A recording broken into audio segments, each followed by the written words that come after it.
목사님께서 하나님의 말씀을 증거하시겠습니다.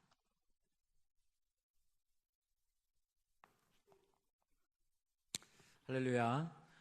오늘 아침에 또 하나님께서 귀한 주의 자녀들을 만세전부터 사랑하신 귀한 분들 저에게 보내주셨습니다. 감사드리고 한번 제가 소개할 때 잠깐 좀 일어나 주시면 감사하겠습니다. 김정희 성도님 자진해서 우리 교회 나오셨네요. 풍림 아파트에서 나오셨습니다. 이 앞에 계시군요. 위선영 성도님, 정수경 목사님 인도하셨고요. 쌍문동에서 나오셨습니다. 정승민 씨, 역시 김경자 권사님께서 인도하셨습니다. 우리 명성교회에서 오셨네요. 박수로 한번 환영하겠습니다. 이렇게 저희 교회 보내주셔서 감사합니다. 우리 교회 기쁨으로 신앙생활을 하게 되기를 바라겠습니다. 앉으셔도 좋겠습니다. 다음 주가 우리 선교 주일인데 다음 주가 선교 주일임을 알리는 동영상 잠깐 좀 같이 보도록 하겠습니다. 네가 원하는 은과 금은 내게 없지만 우리가 가지고 있는 게 있다. 나사렛 예수 이름이다. 네 놈의 목숨을 뺏겠다. 네 건물을 뺏겠다. 너의 조직을 와해시키겠다. 너의 모든 걸 빼앗겠다. 너 그러고 남은 거 있느냐? 이걸 쉽게 말하면 너 예수면 다냐? 이렇게 말할 때 살아있는 교회는 이렇게 말할 수 있어야 합니다. 예수면 다다! 예수면 다다! 이 말입니다. 나는 아무것도 예수 예자도 못 들어보고 교회 교자도 못 들어본 사람이에요. 그러다 내 인생의 가장 비참한 직구 속에 태어나서 소망이 없는 시간에 나한테 찾아오셔서 그분이 들려준 말은 신학적인 말도 아니고 대단한 무슨 실력 있는 성경 지식을 가지고 온 게 아니고 요한복음 3장 16절의 말씀처럼 하나님이 세상을 이처럼 사랑했다. 이처럼 사랑하사 이처럼 사랑하사 당신의 하나밖에 없는 독생자를 주었다더라.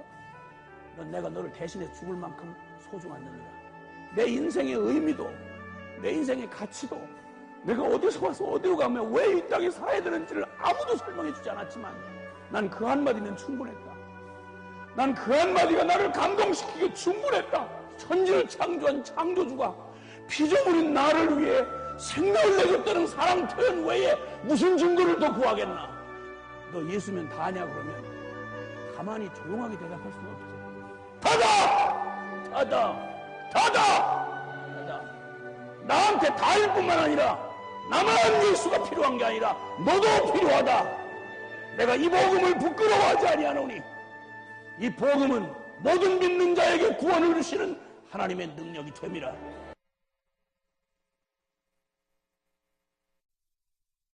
아멘. 모두에게 필요한 예수 그리스도, 그분을 증거할 사명을 다시 한번 새롭게 하는 그런 주일이 되어야 하는데요. 불을 통하는 사자입니다. 그 다음 말씀이 기대가 되지 않습니까? 가장 어려운, 모시기 힘든 그런 선교사님인데 다음 주일에 저에게 오셔서 3부에 말씀하시고 그 다음에 그 말씀 이어서 4부로 계속 진행이 됩니다. 3부 참석하시고 다 식사하시고 그리고 4부 참석하시면 되겠습니다. 오늘 2부는 이제 선교사 파송식이 있는데 2부도 참석하시면 더 좋겠습니다만은 하여간 3부, 4부의 설교를 꼭 여러분 들으시면 좋겠어요. 우리 교회가 오늘 창립 57주년을 맞이했습니다. 1958년 1월 19일 날 하나님께서 새로운 계획이 계셔서 연덕에 우리 성일교회를 설립하셨습니다. 하나님이 세우신 교회이고 하나님이 위대한 교회를 세우실 때에 또 주님 사랑하는 분들을 통해서 일을 이루셨습니다. 그동안 57년의 세월이 지난 동안에 교회를 세우는데 도구로 쓰임받았던 많은 분들이 한 분, 두 분 세상을 떠나고 현재는 별로 몇 분 남지 않은 것 같은데요. 여기 몇 분 오셨나? 우리 한번 일어나보세요. 우리 교회 창립할 때 여기 함께 참여했던 분들 이제 점차 세월이 지나가니까 우리 이기수 권사님, 그 다음에 서춘장 권사님 어떻게 계셔요? 예, 그리고 차명식 권사님 또 누가 계시던가? 예, 우리 한번 그동안 57년의 우리 교회 산 역사의 증인인데 우리 한번 박수로 한번 격려하겠습니다. 예, 앉으셔야 됩니다. 근데 오늘 좀 특별한 선물을 좀 준비해야 되는데. 나재욱 장로님 어디 계셔요? 나 장로님 어디 계십니까? 우리 나 장로님 몸이 불편하신데 우리 박수로 한번 우리 위로 격려하겠습니다.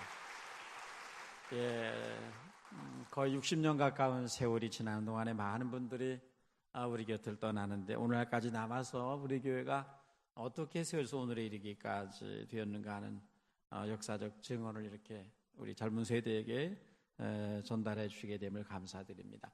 우리 교회 창립하는 이 역사적 일에 참여했던 우리 장로님과 권사님이 이 시대에 가장 우리에게 모델이 되어서 정말 하나님의 교회를 섬기려면 저 장로님처럼 저렇게 섬겨야 된다. 저 권사님처럼 저렇게 섬겨야 된다. 가장 예수 잘 닮은 분들, 가장 예수 잘 믿는 분들, 가장 예수님 앞에 겸손한 분들.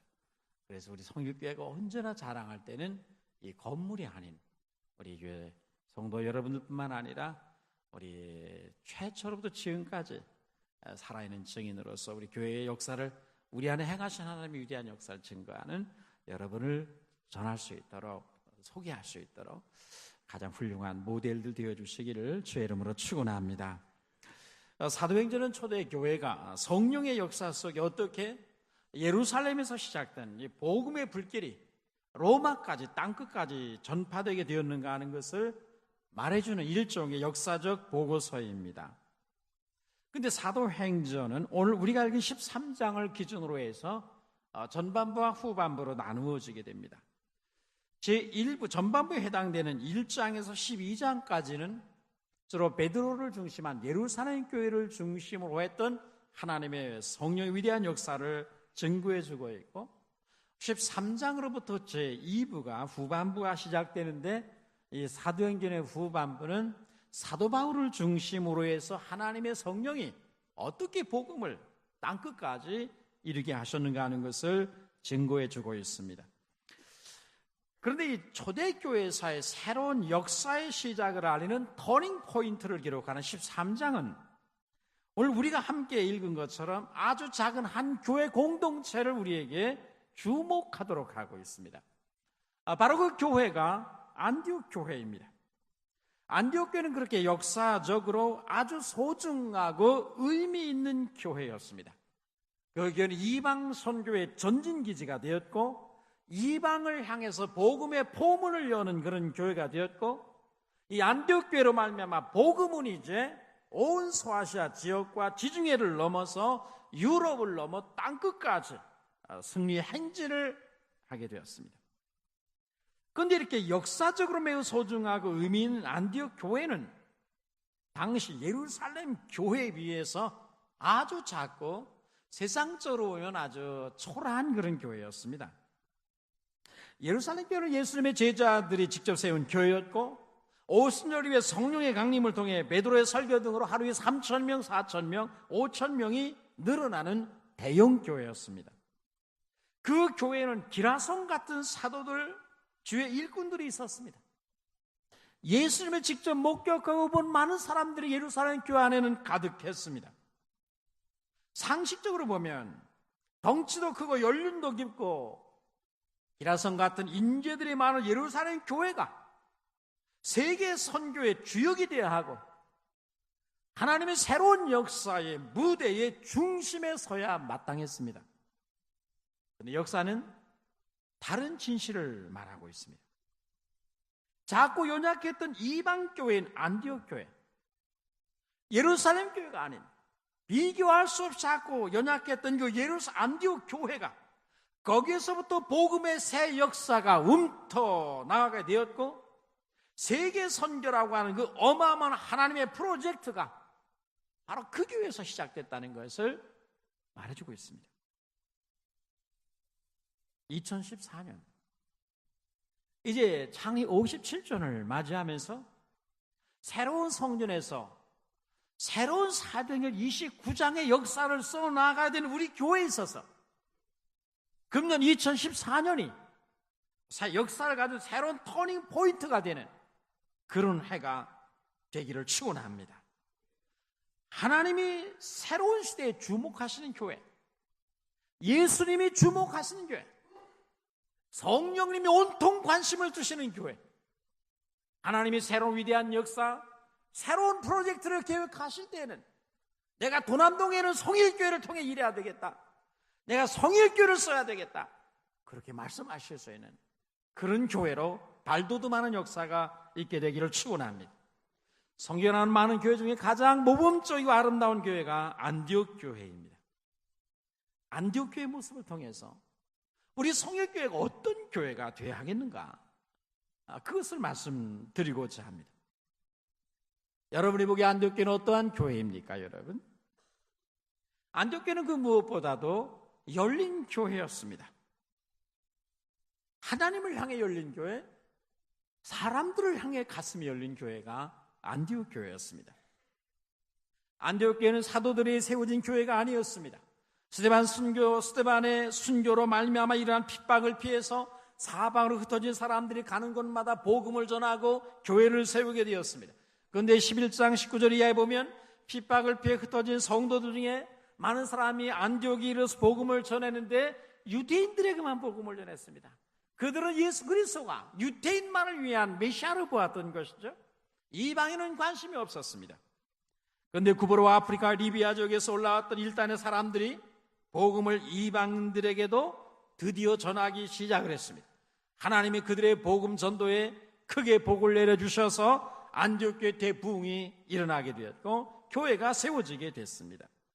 복음은 예루살렘 교회가 가장 먼저 받았지만 예루살렘 교회가 새 시대의 주역에서 밀려나게 된 것은 그들의 마음의 장벽 때문이었습니다. 예루살렘 교회가 복음을 이방인에게 전하기를 거부하고 오직 유대인들에게만 복음을 전했단 말이죠. 자기 민족 안에 갇힌 교회, 자기 세계 안에 자기를 가둔 교회, 자기들 편견과 자기 편견과 전통 속에 갇혀있는 교회가 예루살렘 교회였습니다.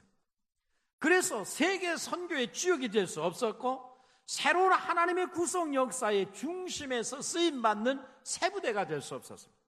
하나님 그 나라를 위해 새로운 부대를 필요로 했습니다.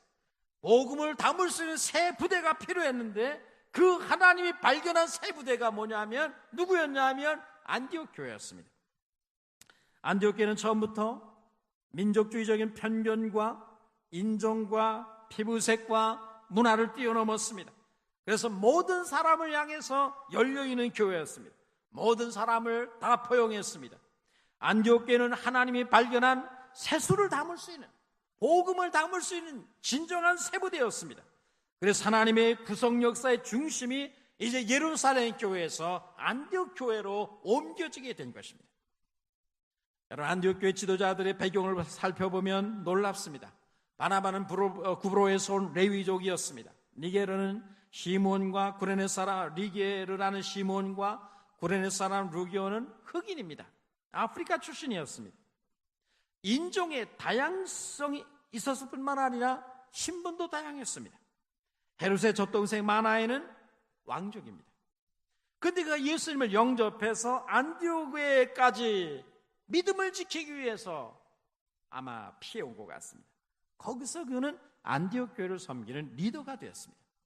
왕실 가족으로부터 일반 소밀이리까지 모두가 한 가족이 되어서 하나님의 뜻을 받드는 교회가 안디옥 교회였습니다. 세대차도 극복했습니다. 나이가 바나바는 최고 연령의 연장자였고 그런가 하면 사울은 가장 어린 청년이었습니다.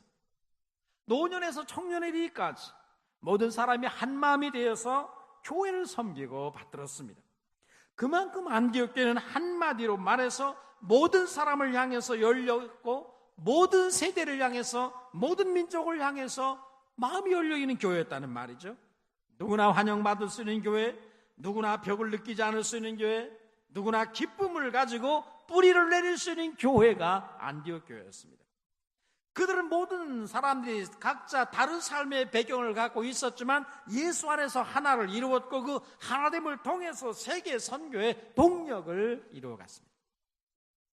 여러분, 안디옥 교회가 보여주는 교회의 생명력은 바로 그것입니다. 교회는 서로 다른 것들이 뒤엉켜서 하나의 힘을, 폭발적인 힘을 나타내는 것이거든요. 서로 다른 이념과 사상이 있습니다. 경험이 다릅니다.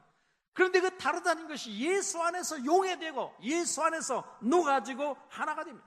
강력한 시너지 효과를 나타냅니다. 거기서 새로운 인물이 자라나고 지도자가 배출되게 됩니다. 안디옥교는 그런 교회였습니다. 여러분, 우리 교회가 어떤 교회가 되기를 원하십니까? 57년간 그동안 우리 교회 섬겼던 모든 기성세대가 자기 시대에 최선을 다해서 하나님의 교회를 세우고 섬기고 갖고 왔습니다. 이제 새로운 시대가 우리 앞에 펼쳐지고 있습니다. 새로운 50년, 새로운 100년 우리는 어떻게 교회를 섬겨야 되겠으며 어떤 교회로 우리는 우리 교회를 갖고 가야 되겠습니까? 여러분은 우리 교회가 어떤 교회가 되기를 원하십니까? 여러분, 어떤 성도의 모습을 가지고 교회를 이 시대에 섬기기를 원하십니까? 여러분 스스로 그어놓은 한계 안에 갇히는 낡은 가죽부대가 되기를 원하십니까? 아니면 항상 새로운 복음을 담을 수 있는 새부대가 되기를 원하십니까? 주님은 새술은 새부대에 담으라고 말씀하셨습니다. 복음의 새술을 담을 수 있는 새로운 부대, 성령의 모든 역사에 민감하게 응답할 수 있는, 그래서 하나님이 이 시대에 새롭게 역사하는 부흥의 파도를 탈 수 있는 그런 교회로 우리 교회가 하나님 앞에 쓰임받을 수 있게 되기를 주의 이름으로 축원합니다. 교회는 오직 예수 그리스도를 중심으로 해서 우리의 마음의 문이 열려 있어야 합니다. 문턱이 없어야 되는 거죠.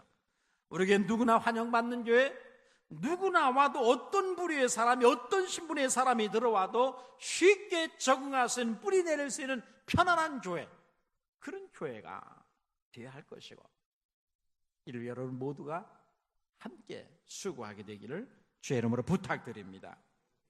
열린 교회, 여기 열린 교회란 우리 하나님 향해서 마음이 열려서 주의 은혜를 갈망하는 교회 말하고, 성도들을 향해, 세상을 향해 활짝 열려 있어서 누구나 환영하고 모실 수 있는 그런 교회입니다.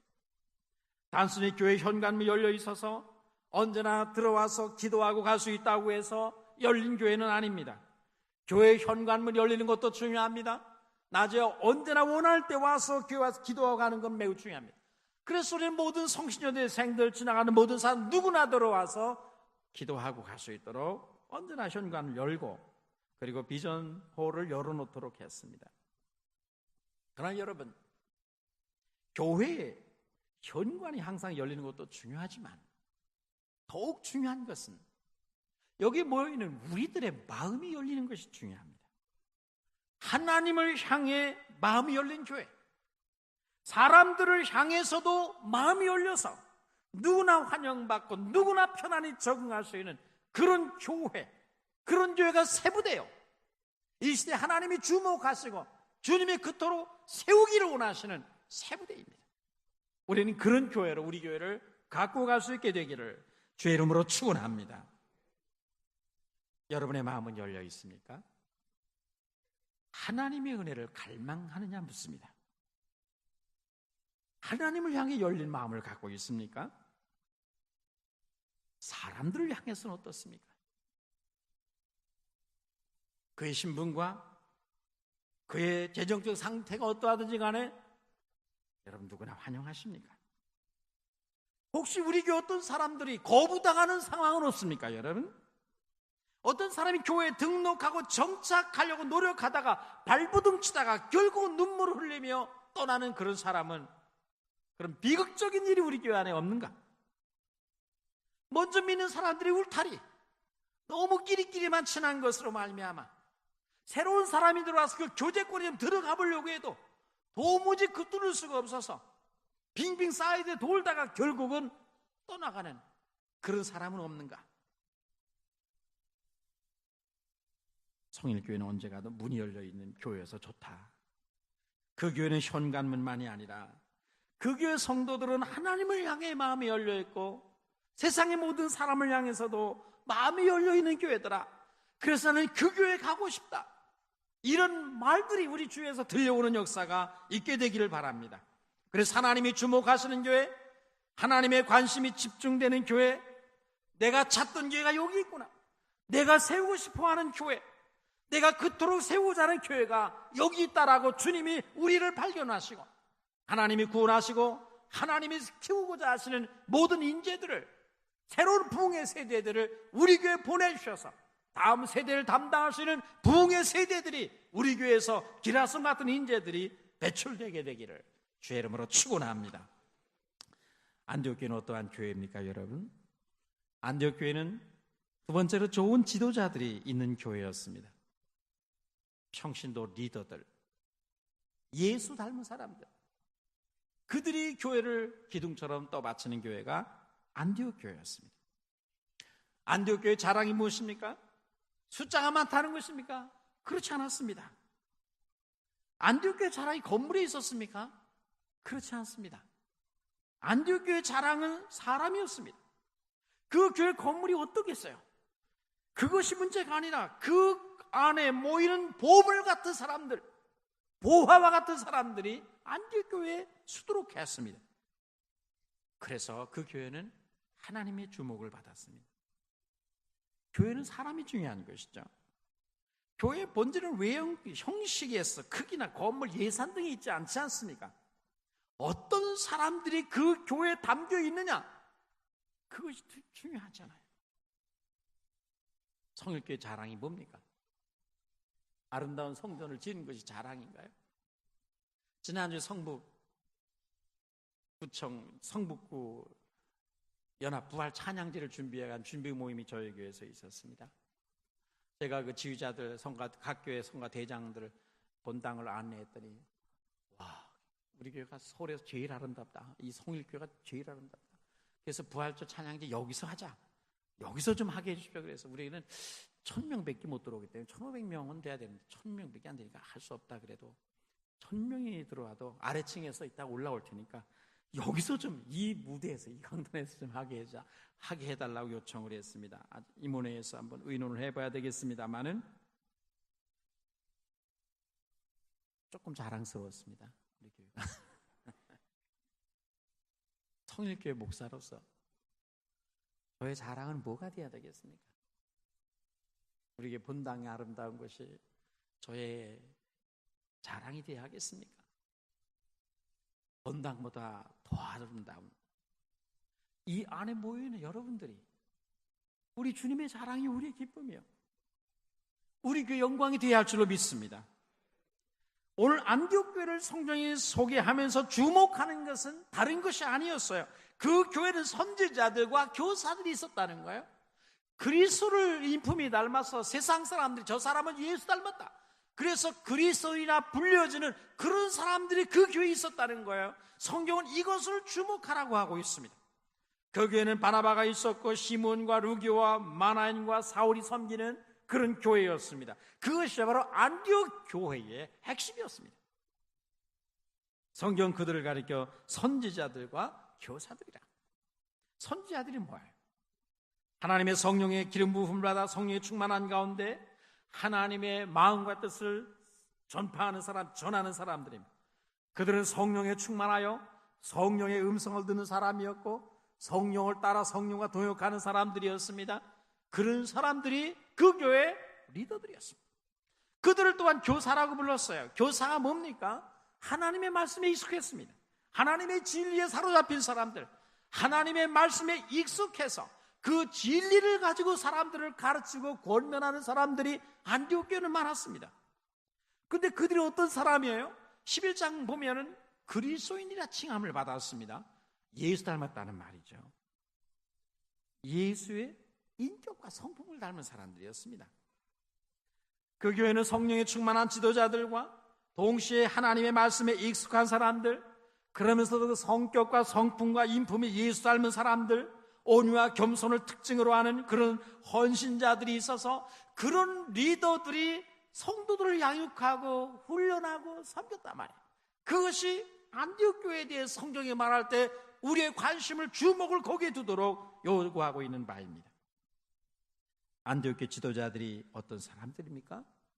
바나바는 그 중심에 있었습니다. 목회자였죠.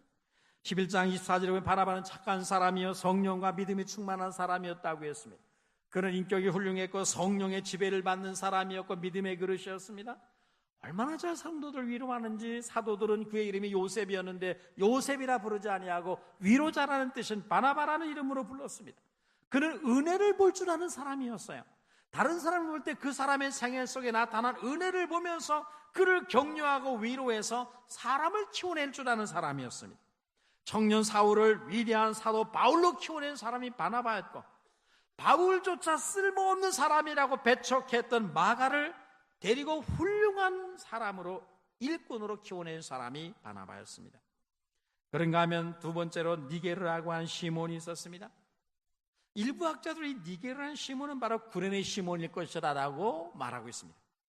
만약 그렇다면 예수님의 십자가를 대신 지고 골고다 언덕까지 갔던 구레네 시몬이 바로 안디옥에 가서 루포의 집에 머물면서 그가 하나님의 교회를 평신도 리더로 섬기는 지도자였다면, 그는 십자가에 못 박히던 날 그 나라의 상황들을 성도들이 얼마나 생생하게 증언해 주었겠습니까? 그게 놀라운 축복이었을 것입니다. 복음을 경험한 사람, 예수를 경험한 사람들이 그 교회의 평신도 지도자들이었습니다. 세 번째 사람은 구레네 사람 루교였습니다. 북아프리카를 말하는 것이죠. 구레네 사람들과 함께 안디옥에서 이방인들에게 처음으로 복음을 전한 사람들 가운데 속해 있었을 것입니다. 루교는 로마 영향을 받은 사람이었어요. 그리고 헤롯의 젖동생 마난이 있었습니다. 이스라엘의 위대한 역사인 요세푸스의 기록에 의하면 주전 B4세기경에 헤롯 대왕의 손자가 태어납니다. 이 손자가 누구냐 하면 세례 요한의 목을 벤 사람이고 예수님의 십자가에 못 박은 헤롯입니다. 그 헤롯이 태어나는데 엄마가 젖이 부족했어요. 그래서 헤롯 대왕의 신하 중에서 어린아이가 태어나서 젖을 먹이는 사람을 불러다가 이 헤롯 대왕의 손자인 헤롯을 같이 키우게 합니다. 그에 뽑힌 사람이 마나엔의 어머니였어요. 그래서 마나엔의 어머니의 한쪽 젖은 마나엔이 물었고 한쪽 젖은 헤롯이 빨았습니다. 양쪽 꼭지를 물었던 사람의 삶이 얼마나 차이가 납니까, 여러분? 하나는 아무 잘못도 없는 세례 요한의 목을 베고 예수님의 십자가 못 박아 죽게 한 사람이 됩니다. 그런데 같은 젖을 먹었는데 마나에는 황실의 높은 지위, 그 좋은 자리를 마다하고 먼 곳 안디옥까지 쫓겨와서 거기서 신앙생활을 하며 그 교회를 섬기는 평신도 리더가 됩니다. 그리고 우리가 잘 아는 사울이 있습니다. 그가 주님을 만난 후 한때 고향에 내려가서 직고했지만 바나바가 그의 고향까지 찾아가서 그를 데리고 와서 안디옥에서 함께 동역을 하게 됐습니다. 이렇게 안디옥 교회는 건물보다도 거기 모이는 사람들이 너무 좋은 사람들이 많았어요. 아주 훌륭한 예수 닮은 리더들이 그 교회에 가득했습니다. 출신 지역과 배경과 환경과 성격이 다 다르지만 그들은 나란히 어깨를 맞대고 하나님의 교회를 함께 섬겼습니다.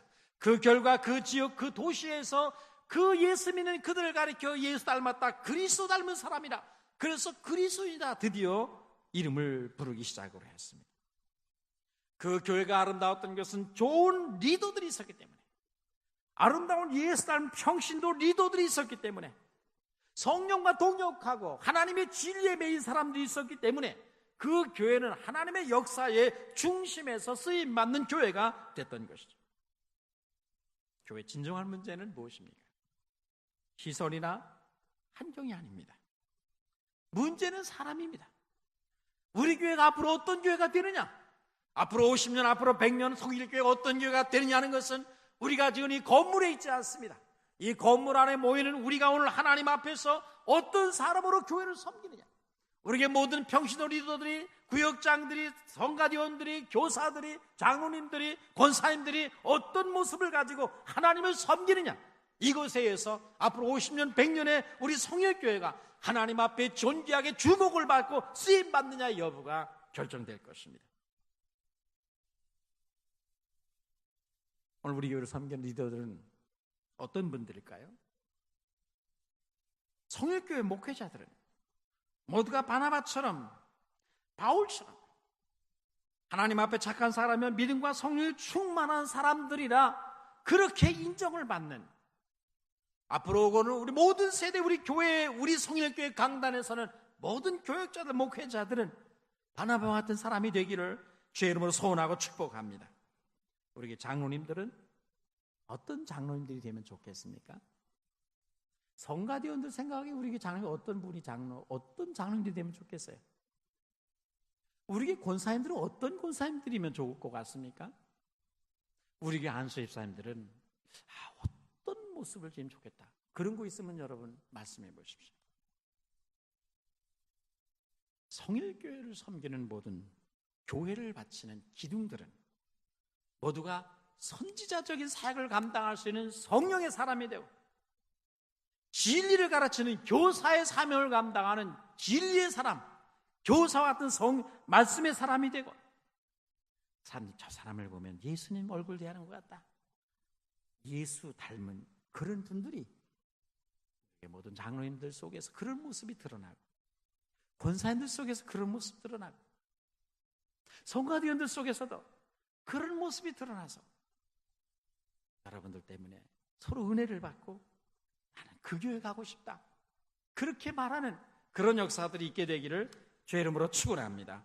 바울 사도는 갈라디아서 2장 9절에서 기둥같이 여기는 야고보와 그런 말을 했습니다. 성일교회에서 기둥과 같이 여기는 사람이 누굽니까? 우리 교회는 어떤 분들이 기둥일까요? 아니 어떤 분들이 우리 성일교회 앞으로의 기둥들이 되어야 하겠습니까?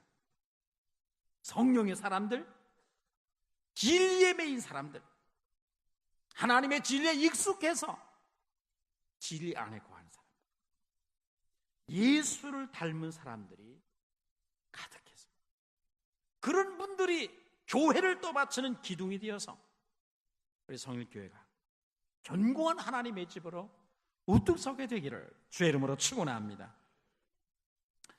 여러분 요즘 지난 몇 주간 동안 주일날 주방에 들어가면 장로님들이 앞치마를 두르고 설거지를 하는 모습을 보셨습니다. 또 앞으로 보실 거예요. 얼마나 흐뭇한 모습인지 몰랐습니다. 두 팀으로 나눠서 설거지를 하시는데 아마 오늘 이제 교대가 되는 모양이네요. 많은 분들이 흐뭇해했습니다. 그 모습을 보고 우리 교회 좋아졌네. 너무 좋은 교회다 그랬어요. 안수집사 회장인 최덕준 집사님이 제게 오더니 목사님, 장로님들이 끝나면 우리 안수집사회에서 설거지 맡겠습니다. 자원했습니다. 그랬더니 또 저희 집사람이 안수집사님 다음에는 우리 사모들이 하겠다고 지원을 했습니다. 아마 다음에는 원로 장로님들도 나서지 않을까 그렇게 생각이 됩니다. 죄송해요 장로님들, 협박하는 거 아닙니다. 흐뭇한 일. 이런 섬김의 마음을 가진 사람들이 기둥처럼 교회를 떠받들고 있어야 우리 하나님의 주목을 받고 성령의 관심이 거기에 집중되고 그런 교회가 새 역사의 중심에서 쓰임을 받게 된다는 말이죠. 안디옥 교회, 제2의 안디옥 교회가 우리 교회가 되시길 주의 이름으로 소원합니다. 세 번째로 안디옥 교회는 주의 손이 함께하는 교회였습니다. 11장 21절에 보면 주의 손이 그들과 함께 하시며 수많은 사람이 믿고 주께 돌아오더라고 했습니다. 안디옥 교회의 세 번째 특징은 주님의 손길이 함께하는 교회였습니다. 여기 주님의 손이라는 말은 주님의 능력, 특별히 주님의 성령을 지칭하는 표현이거든요. 그 교회가 하는 모든 일에 예배와 가르치는 교육과 섬기는 일들과 전도하는 모든 일들에 주님의 손길이, 성령의 능력이 함께했다는 말이에요. 예수님의 손, 어떤 손입니까? 능력의 손입니다. 축복하는 손입니다. 치유하는 손입니다. 기적의 손입니다. 모든 어둠의 세로부터 하나님의 성도들을 보호하는 손입니다.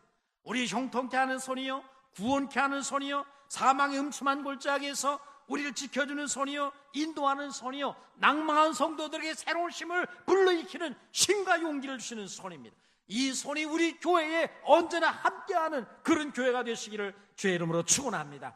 성일교회는 늘 주의 손길이 나타나더라. 그 교회 예배에 가면 하나님의 음성이 들려지더라. 거기 가면 주님의 치유하는 손, 축복하는 손이 언제나 펼쳐진다. 그런 평가받으면 얼마나 좋겠어요. 예수님의 손길이 나타나는 교회, 성령의 역사가 언제나 나타나는 교회, 우리는 그런 교회를 꿈꾸어 나가게 되기를 주의 이름으로 부탁합니다. 주의 손길이 어떤 사람과 함께 합니까? 여러분, 어떤 교회 주의 손길이 나타나고, 어떤 교회 하나님의 성령의 임재가 펼쳐지고, 어떤 교회 주님의 치유와 축복하는 손길이 날마다 드리워집니까, 여러분? 기도하는 교회, 기도하는 교회, 기도하는 성도들입니다. 안디옥 교회는 주님의 뜻을 알기 위해서 금식했습니다. 이 시대에 하나님이 우리에게 무엇을 원하실까? 이 시대에 주님의 뜻이 무엇일까? 그것을 알고 그 뜻을 감당하기 위해서 금식하며 기도할 때 성령의 음성이 그들에게 들렸습니다. 그리고 성령의 음성이 들리자 그들은 그 말씀에 즉각적으로 순종을 했습니다. 우리 교회가 주님의 손길이 나타나는 교회가 되도록 기도하는 일에, 성령을 향해 마음을 열고 성령을 초청하는 일에 우리 모두 더욱더 힘쓰는 여러분 되시기를 축원합니다. 오늘날 사람들의 가장 큰 착각이 있다면 무엇이겠습니까? 오늘 21세기에 예수 믿는 사람들의 최고의 착각이 있다면 무엇일까요, 여러분?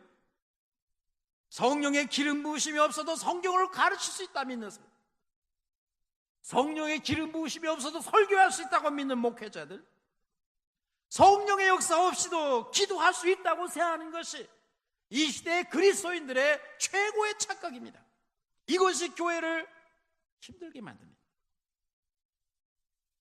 여러분, 주님 말씀했습니다. 너희가 나를 떠나서는 아무것도 할 수 없다고 했습니다.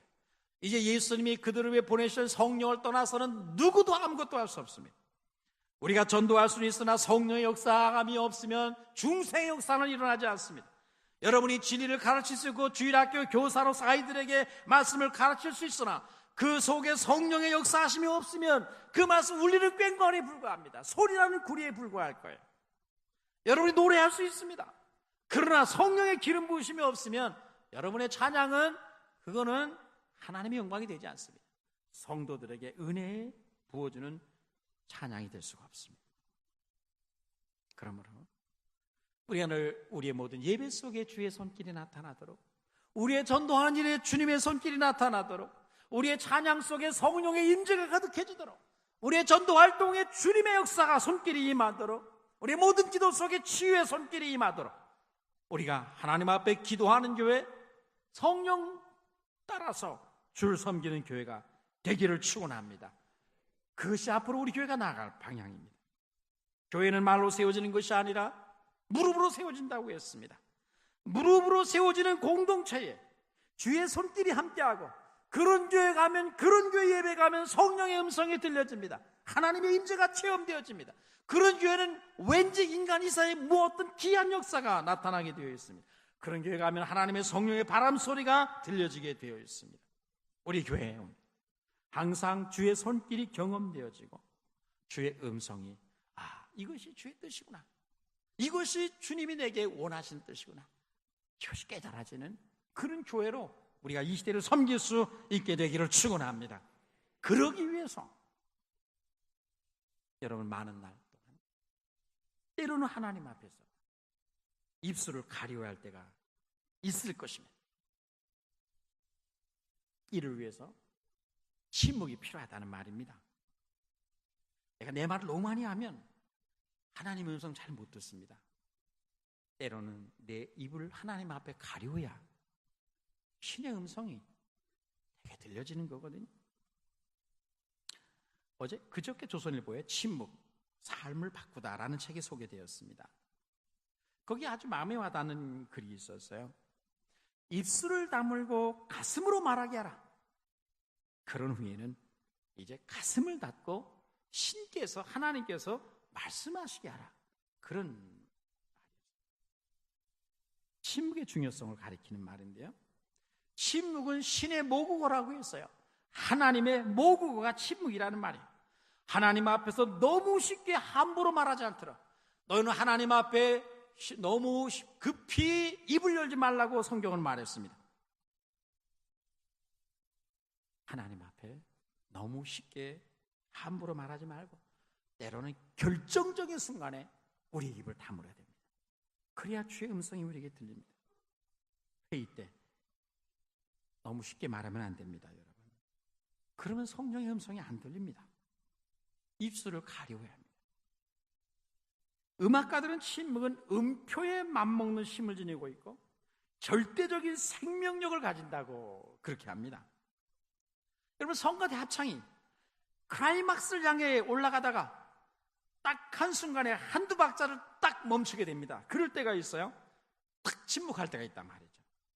그때는 성도들의 모든 귀와 마음과 관심이 집중되게 됩니다. 그래서 음악에서 침묵은 음표와 똑같이 민감하고 섬세하게 연주되어야 한다는 거죠. 그 노래에서 한두 박자의 침묵이 굉장한 파워를 갖는다는 거예요. 여러분, 성도는 결정적인 순간에 말을 멈추고 침묵할 수 있어야 됩니다.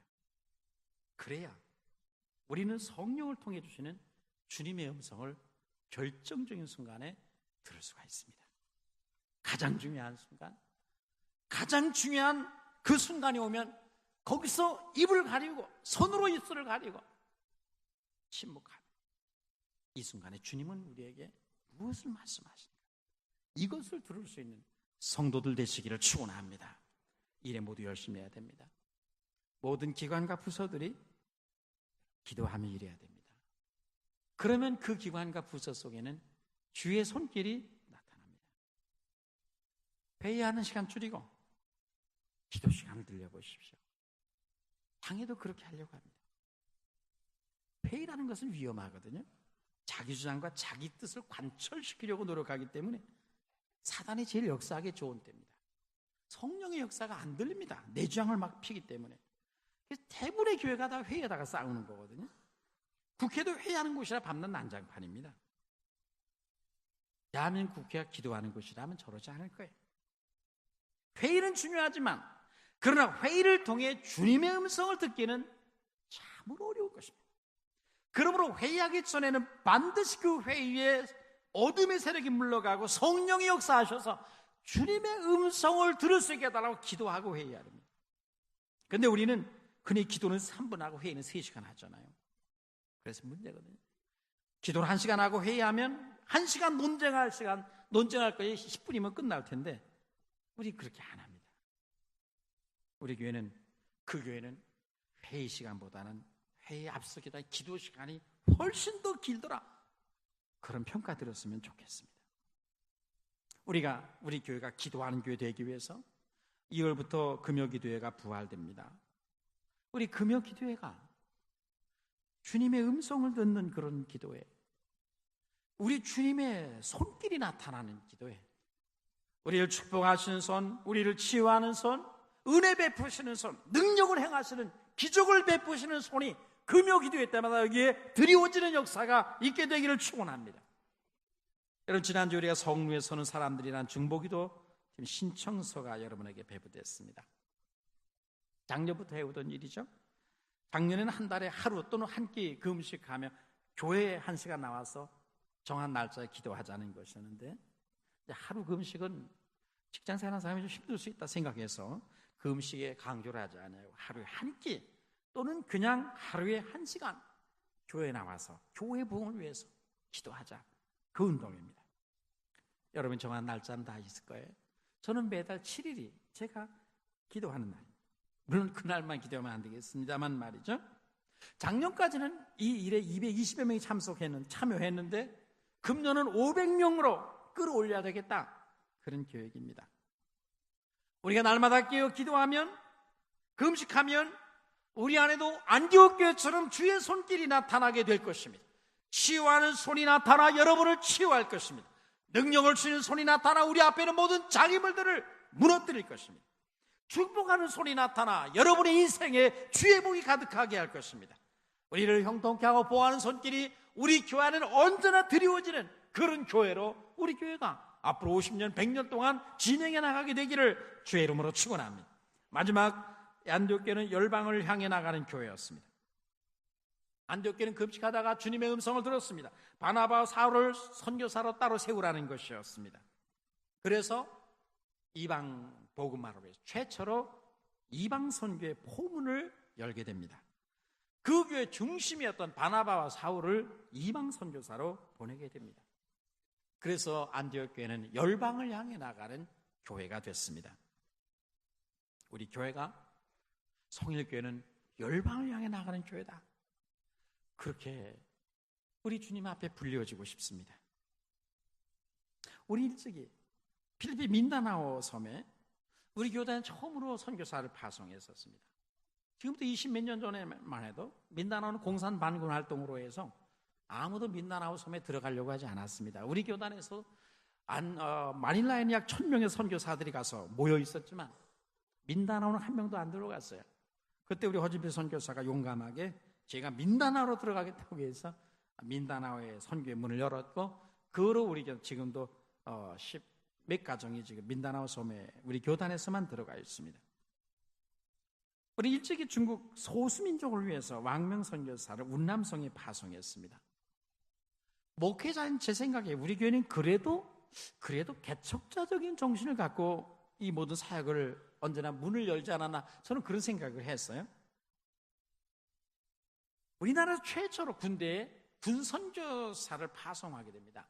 그래서 군선교사라는 명칭을 한국교회가 쓰게 됐어요. 우리 교회로 말미암아 시작이 된 겁니다. 그동안 군선교연합회에서 우리 교회를 군선교회 모델로 전국교회에 제시했습니다. 세미나, 컨퍼런스, 모든 군선교 관련된 일에 항상 모델로 성일교회를 제시했습니다.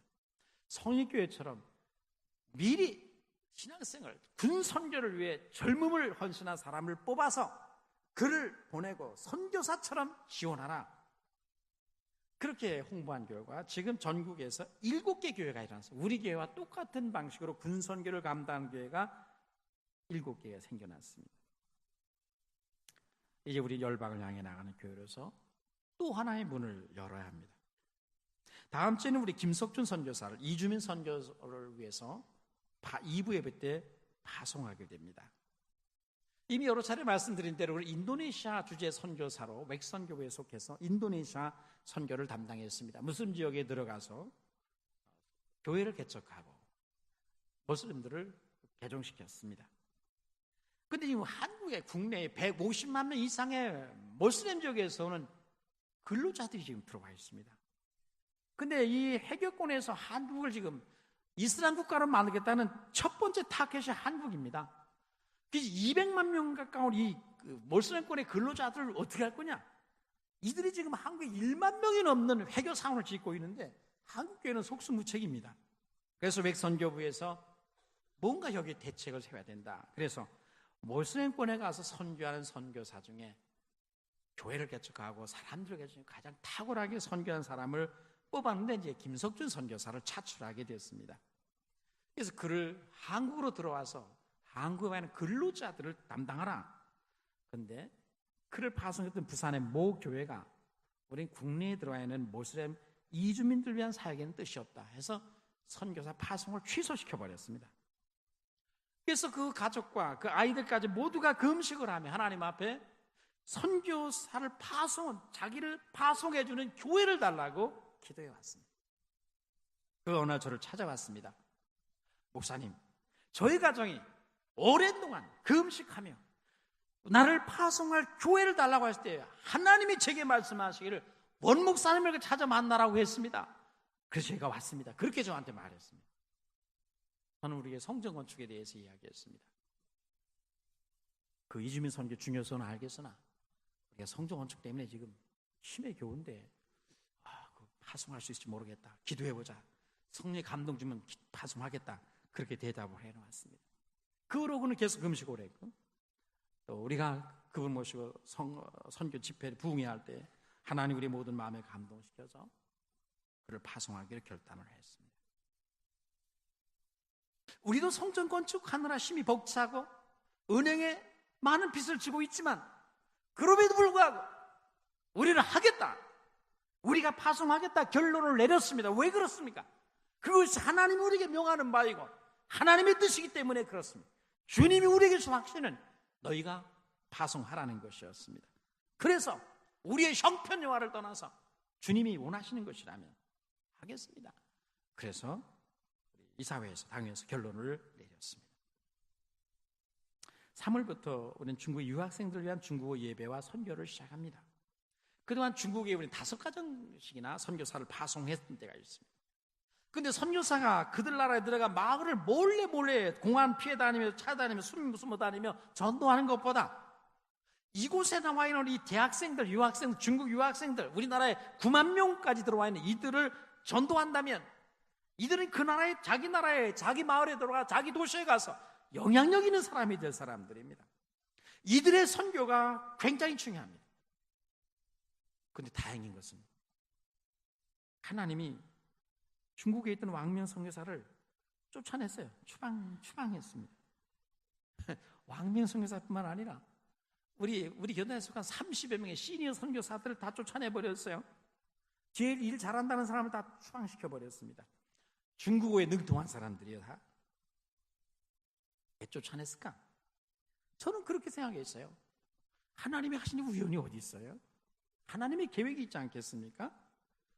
지금 이 시대에 우리나라에 밀려 들어온 이 중국의 유학생들, 너희 교회는 이들을 훈련시켜서 이들을 보내라, 그 뜻이 아니겠습니까? 여러분, 주님 우리를 향해서 명령하고 있습니다. 너희는 열방을 향해 나아가라. 너희는 이방을 위해 사람들을 따로 세우라.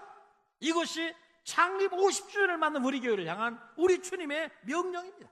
이 주님의 명령에 순종해서 우리 교회는 열방을 향해 나가는 그런 교회로 세워지게 되기를 주의 이름으로 축원합니다. 여러분, 지금 우리가 사는 이 세계는 그 어느 때보다도 복음을 필요로 하고 세상의 모든 나라, 민족과 열방과 족속들이 우리를 와서 도와달라고 손짓하는 그런 시대입니다. 여러분, 2025년까지 가면 세계 인구가 최고조에 도달합니다. 약 85억의 인구에 도달합니다. 그리고 그때부터는 세계 인구가 줄어들게 됩니다. 교회 성장학자들은 2025년 여기까지, 요 시대에 이제까지 교회사에서 가장 위대한 교회가 출현할 것이다, 그렇게 보고 있습니다. 이 시대는 이 인구 폭발하는 시대인데 85억에 이른 지상의 인구를 위해서, 이들을 전도하기 위해서 주님께서 성령을 물붓듯 부으신 시대가 이 시대랍니다. 가장 영광스러운 시대, 늦은비 시대, 영적 대추수를 위해 부어주시는 늦은비 성령 시대가 이 시대라. 이 시대야말로 지상에서 가장 위대한 교회가 출현하게 될 것이다. 이것이 모든 교회 성장학자들의 진단입니다. 이 시대에 우리는 가장 하나님이 쓰시는, 주목하시는 아름다운 교회로 세워지게 되기를 축원합니다. 열방을 추수해서 이방 영혼들을 하나님 앞에 드리는 그런 교회가 되어야 합니다. 지난 2010년 한 해 동안에도 세계에서는 2173명의 그리스도인들이 총살당하고 목이 잘려지는 참수형에 처했습니다. 주로 이슬람권과 북한에서 이루어졌습니다. 수십만의 그리스도인들이 강제노동 수용소에 끌려가서 갇혀 있습니다. 하루에도 수십만 명의 사람들이 그리스도를 알지 못한 채 세상을 떠납니다.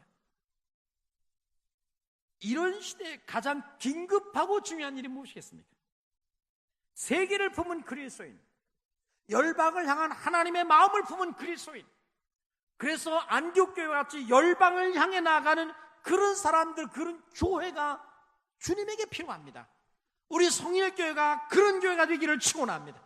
오늘 동영상을 보았습니다.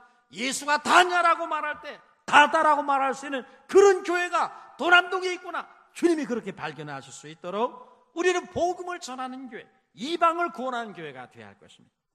하나님의 시편 2편 8절에서 내게 구하라, 내가 열방을 내게 주리니 내 소유가 땅끝까지 이르리라고 했습니다. 하나님 우리에게 열방을 주겠다는 것입니다. 구하라는 것입니다. 우리의 소유가 사역이 땅끝까지 미치게 하겠다는 것입니다.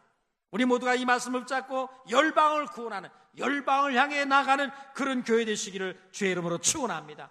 하나님께서 지상에 가장 놀라운 교회를 세우시는 바로 이 시대에, 지상에 가장 위대한 교회가 출현하게 되어 있는 이 시대에, 영적 대추수를 위해 늦은 비 성령을 한량없이 부어주는 이 시대에 우리는 하나님이 가장 주목하시는 교회로 세워져야 합니다.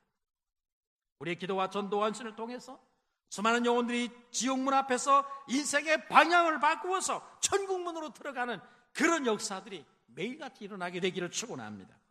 영국의 신학자 F.E. 마이어는 선교의 사명을 감당하지 않은 교회는 주님이 오실 때 호명되지 않는 교회가 될 것이다, 아주 심각한 말을 했습니다. 전도하지 않는 교회, 선교하지 않는 교회, 전도의 사명을 감당하지 않은 성도들은 예수님이 재림하실 때 호명되지 않는 성도들, 호명되지 않은 교회가 된다는 말이에요. 그거보다도 불행한 일, 여러분 두려운 일이 어디 있겠습니까? 하나님의 나팔 소리와 천사장의 호령 소리와 함께 주님이 재림하실 때, 우리를 향해 그분의 호령이 퍼질 때에 그 음성이 들려지는 사람마다 전부 무덤에서 일어나 부활하고 여러분 추구할 터인데, 그날에 우리의 이름이 불려지지 않으면 어떻게 되겠습니까? 예수님이 호명하시는 교회, 주님이 주목하신 교회, 성령의 관심이 집중되는 성도들, 예수님의 마음이 그 속에 있어서 언제나 예수님이 눈동자처럼 아끼시고 선한 일, 위대한 일을 하실 때는 이 교회를 통해서 역사해야지, 예수님이 그렇게 말씀하셔서는 교회가 되기를 주의 이름으로 축원합니다. 말씀이 길었습니다. 어떤 목사님은 안디옥 교회를 이렇게 표현했습니다. 넓은 가슴을 지닌 교회, 성령의 음성을 듣는 귀를 가진 교회, 순종의 발을 가진 교회라고 했습니다. 우리 교회가 바로 그런 교회가 되어서 이 시대에 새 역사의 주역으로 중심에서 한국, 세계 열방까지 복음을 위해 쓰임받는 안디옥 교회 같은, 우리 하나님이 주목하시는 그런 교회가 되기를 주의 이름으로 축원합니다. 거룩하신 하나님, 은혜를 감사합니다. 지난 57년 동안 하나님께서 은혜 주셔서 이 도남동 이 언덕 위에, 작은 언덕 위에 우리 교회가 세워지고 수많은 영혼을 구원하고 수많은 사람들을 훈련하고 수많은 사람을 천국에 보내고 수많은 사람을 세상에 파송할 수 있도록 은혜 주셔서 감사합니다. 지난 세월이 은총의 세월이었고 축복의 세월이었습니다.